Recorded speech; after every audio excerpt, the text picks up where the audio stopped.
Greetings everyone, thank you very much for clicking on me. So what with all the expos and conventions coming up, iOS 7 is going to be announced and later released this year, so I figured I should go over my wish list for iOS 7. Now I'll say this now, I do not actually own any iOS devices, no iPods, iPhones, iPads. I used to, I don't anymore. I've switched over a while ago. I've never really liked iOS that much, but I know a lot about it, I'll tell you that much now. This is not at all a biased opinion or anything like that. I'm actually going to be going over what a lot of other people think they want to see for the new iOS 7. So I'm going to be going over this right now. So the first thing that we're going to want to see is a brand new UI, because right now iOS is kind of boring. There's not much customization, there's not really much you can do. It's just kind of folders and moving. It's very smooth and seamless swiping, I'll tell you that much. That's pretty great. But we're going to want a new, cooler looking. We don't really know what to expect right now, but we want a better look for it. Also, there should be no need to jailbreak, because right now, if you jailbreak, you can get all the customization features that you want. You can make this thing incredible. You can get an Android emulator on it, and that's pretty cool, but that's choppy and it's weird. It's kind of awkward.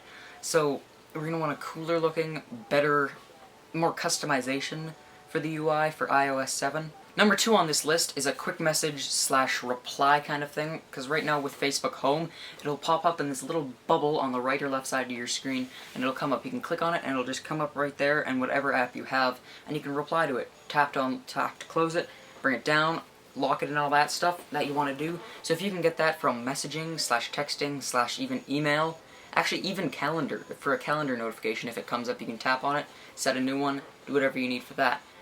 That would be really cool. So you're sitting there, you're playing Temple Run, and then bam, a little bubble pops up, much like Facebook Home. You can just reply to a text or reply to an email if you need to. But to be able to pull that off, you'd have to do Facebook Home is actually incredible. It's very simple, easy. That's a little redundant, but it's simple, easy, and it's just smooth. It's seamlessly, like you just tap, reply, tap it again, you can close it, you can do it in any app. It doesn't need support for that app, and that's pretty cool. Through on this list is a new app / iTunes store, because right now it looks kind of weird, I guess. They changed it a lot, actually, and right now you can only see 2 3/4 of an app, actually. Like, it kind of splits off, and you have to scroll. You have to scroll. You're looking for an app, you have to keep scrolling through single apps, and that's really annoying. And then there's that bar of those 5 icons on the bottom.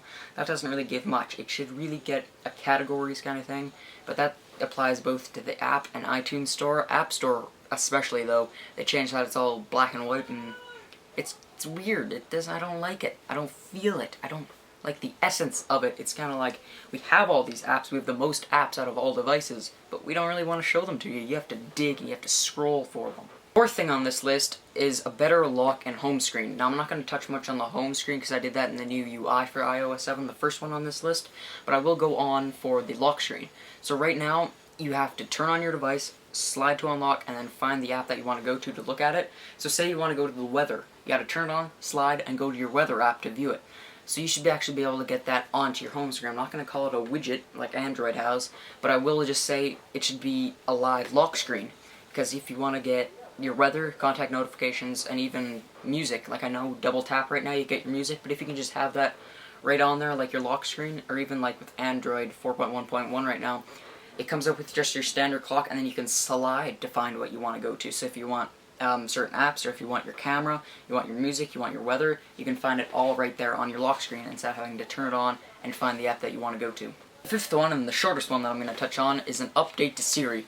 Because they updated it, they added some sports stuff, some location stuff to it recently, but that really isn't enough. It needs to be able to do more tasks, and the biggest one that people have been wanting is settings. So if you're driving along and you realize that you left your Wi-Fi on and that takes up your power and stuff, you just turn it on, bam, bing bing, it says, "What can I do for you?" or whatever it says, and you say, turn off Wi-Fi, turn on mobile data. That kind of thing. It should be able to change your settings, or turn on Bluetooth, turn on, turn off, whatever you want to be able to do, because right now you can't do that, and it's, I guess, dangerous to drive. It's like, oh my god, I'm going to use up some of my data and I'm going to get charged $50,000 for going a megabyte over my data. You know what I'm saying? Yeah, you know what I'm saying. And that's going to be really annoying if you can't do that. So they need a big update for Siri, and maybe even make the interface look a bit better, because it does look a little clunky to me with the black border and all the attempt at a textured back. It's just kind of weird, but anyways, yeah, that really needs an update. Anyways, I thank you very much for watching this video. Please like, rate, comment, subscribe, all that kind of stuff. That's going to be very nice if you could do that. Ripping up my notes here. Yeah, like, rate, comment, subscribe, all that stuff. You know the whole whiz bang, shebang, chicken and jam, all that stuff. Thank you for watching again. Goodbye. Now this isn't a 6th or official thing that I want to say, but this is just not even for iOS 7. This is just for the devices overall. Once you start making the 5S and stuff. I know with the 5 this thing's built tougher and all, but please make them a little stronger, because after a single drop off your roof and a run over, this is what an iPod Touch looks like. You know what I'm saying? Please start building a little tougher, like this guy right here. iPod Shuffle, first iPod, that one right there. iPod Classic, this thing is a tank, I'll tell you that much. Or even the latest one that I've got here, the iPod Nano. And I should actually just say something right now, after I just dropped that. Oh my god, the whole actual screen came out. Behind this metal back is the lithium-ion battery and all. But anyways, yeah. That's dangerous. That's metal shards in my bed. Anyways, yeah, I just wanted to say, please make these things a little bit stronger. I'm not going to buy them. I hate them. But I'm just going to touch on those facts because people want to see me make some more iOS videos. Or Apple videos, those kinds of things, which I can't actually do without the devices. But yeah, thanks for watching again. Goodbye. I love this guy right here. He's so cool. Look at this. Look at this. Look at this. Lock screen widgets. Lock screen widgets. Anyways. Screw you guys. iOS users.